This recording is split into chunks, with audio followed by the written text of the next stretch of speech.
मेरा पापा किधर है? मैं पापा से मीट करेगा सर। जुलि जानो थाखाय साखाफारा खालामदोंमोन। जुलिया गेजेराव दानसेल'सैमोन। दानसेनि एसे बारा दंबावोमोन, नाथाय गावथारजानांगौ जाबाय। पुलिस महरै खामानि मावगासिनो दंमोन। गोबां दुखुनांथाव जाथाय। बे जाथाया जादों उत्तर प्रदेशआव। उत्तर प्रदेश पुलिस आरो क्रिमिनेलनि गेजेराव इनकाउन्टार जादों आरो बे इनकाउन्टारावनो सासे पुलिस सेंग्रा जिल्लु जानो गोनांमोन। बे पुलिसा थैनांगौ जादों।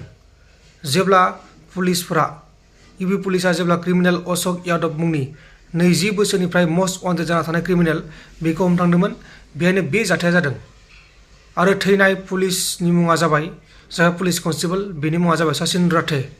सचिन राठेनि जुलिया फैगौ बोसोरनि फेब्रुवारि दानाव जानो लागामोन आरो बेनि जुलिनि थाखाय सचिननि न'खरनि मानसिफोरा साखाफारा खालामखागासिनो दंमोन। हिन्जावखौ नायखाबायमोन। गोबां दुखुनांथाव जाथाय। नैबेनो जाबाय पुलिस एबा गावथारजादों। अशोक यादवखौ गोबां मानसिफ्रा रागा जोंदों आरो फासिनि थाखाय दाबि खालामदों। अशोक यादवजों आरो पुलिसफोरनि गेजेराव इनकाउन्टार जादोंमोन, गावलायनाय जादोंमोन, फायारिं जादोंमन। बेहायनो बे जाथाया जादों।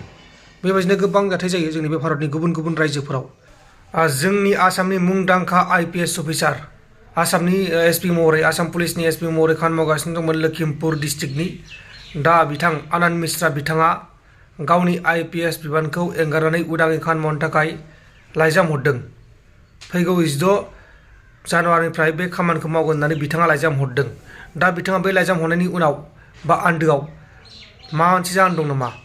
आरो बे लाइजाम हरनायनि उनाव लखिमपुर डिस्ट्रिक्टनि गोबां गोरों गोराफोरा जेंनायाव गोलैदों बा साननायाव गोलैदों।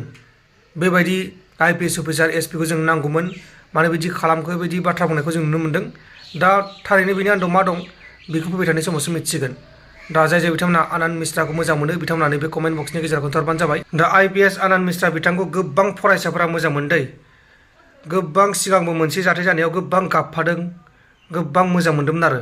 दा माखासे भिडिअखौ आं देखायगासिनो दं, नोंथांमोना नायबानो जाबाय।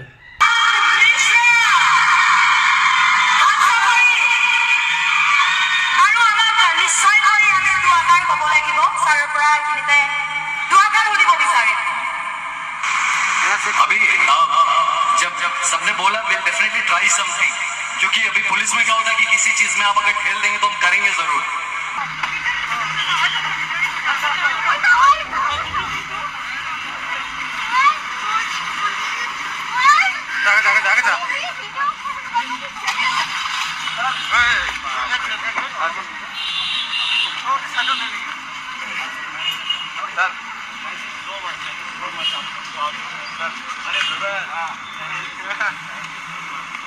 मेरा पापा किधर है? मैं पापा से मीट करेगा सर।